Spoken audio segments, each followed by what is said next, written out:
friends, welcome back to Pink's Kitchen Tamil. இன்னைக்கு நம்ம முட்டையை வச்சு சூப்பரா ஒரு ரெசிபி பார்க்க போறோம். இது ரொம்பவே டிஃபரண்டா இருக்கும்.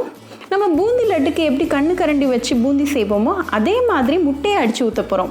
சோ அது நல்ல டிராப்பா எண்ணெயில விழுந்து கிறிஸ்பியா ஃப்ரை ஆயிரும். ரொம்பவே டேஸ்டான எக் ஃப்ரை நமக்கு கிடைக்கும். அதை வச்சு ஒரு மசாலா எப்படி செய்யறதுன்னு பார்க்கிறதுக்கு முன்னாடி இதுக்கு தேவையான பொருட்கள் என்னன்னு பார்த்துட்டு வந்துடலாம்.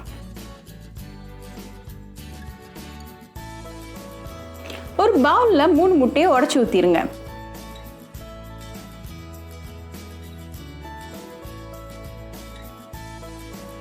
அது கூட 1/2 டீஸ்பூன் உப்பு, 1/2 டீஸ்பூன் மிளகுத்தூள் சேர்த்துருங்க.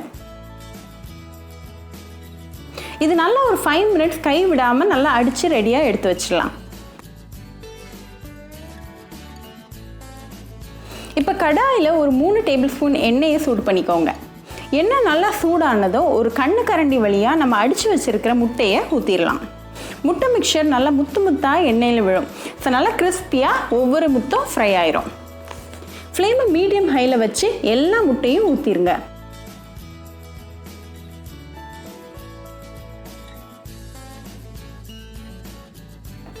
மெதுவாக கிண்டுங்க.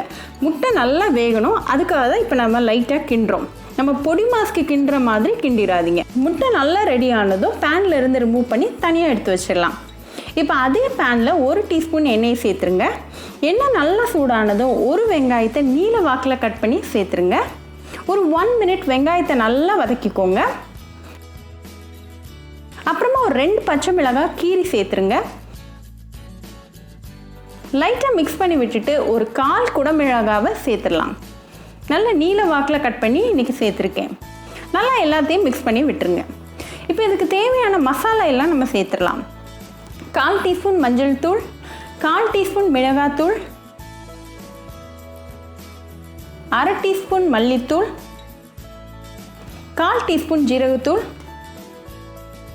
அப்புறமா 1/4 டீஸ்பூன் உப்பு. இந்த மசாலாவோட பச்சை வாசனை போகிற வரைக்கும் நல்லா கிண்டி விட்டுறலாம். ஃப்ளேமை லோவில் வச்சுக்கோங்க, எல்ஸ் மசாலா கருகிறதுக்கு சான்ஸ் இருக்குது. இப்போ நம்ம ஃப்ரை பண்ணி வச்சுருக்கிற முட்டையை இதில் சேர்த்துடலாம். நல்லா கலந்து விட்டுருங்க. முட்டை கூட இந்த மசாலா நல்லா ஒன்றா சேர்ந்து வரணும். ஆனால் முட்டையை உடச்சிடாமல் கேர்ஃபுல்லாக பார்த்து பண்ணுங்கள்.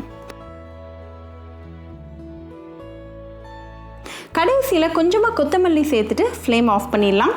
உங்களுக்கு டிஃப்ரெண்ட் ஸ்டைலில் முட்டை ஃப்ரை மசாலா இப்போ ரெடி ஆயிடுச்சு. இது நீங்கள் சப்பாத்தி, ரோட்டி, இல்லாட்டி புலாவ் ஒரு கர்ட் ரைஸ் கூட வச்சு சாப்பிட்லாம். சூடாக சாப்பிட்டா ரொம்பவே டேஸ்ட்டாக இருக்கும். முட்டையோட அந்த கிறிஸ்பினஸ் அப்படியே இருக்கும். ரொம்பவே ஈஸியாக இந்த முட்டை ஃப்ரை மசாலா பண்ணிடலாம். ஸோ கண்டிப்பாக இந்த ரெசிபி உங்கள் வீட்டில் ட்ரை பண்ணி பாருங்கள். உங்களுக்கு இந்த வீடியோ பிடிச்சிருந்தா பிங்க்ஸ் கிச்சன் தமிழுக்கு லைக் பண்ணுங்கள், ஷேர் பண்ணுங்கள், கமெண்ட் பண்ணுங்கள் அண்ட் மறக்காமல் சப்ஸ்கிரைப் பண்ணுங்கள். கூடவே பெல் ஐக்கானையும் கிளிக் பண்ணிக்கோங்க. அப்போ தான் நான் போடுற வீடியோஸ் எல்லாம் உங்கள் நோட்டிஃபிகேஷனில் வரும். உங்களுக்கு ரெசிபிஸ் இங்கிலீஷில் பார்க்கணும்னா பிங்க்ஸ் கிச்சன் சேனலை பாருங்கள். சேனலோட லிங்க் நான் அந்த டிஸ்கிரிப்ஷன் பாக்ஸில் கொடுக்குறேன்.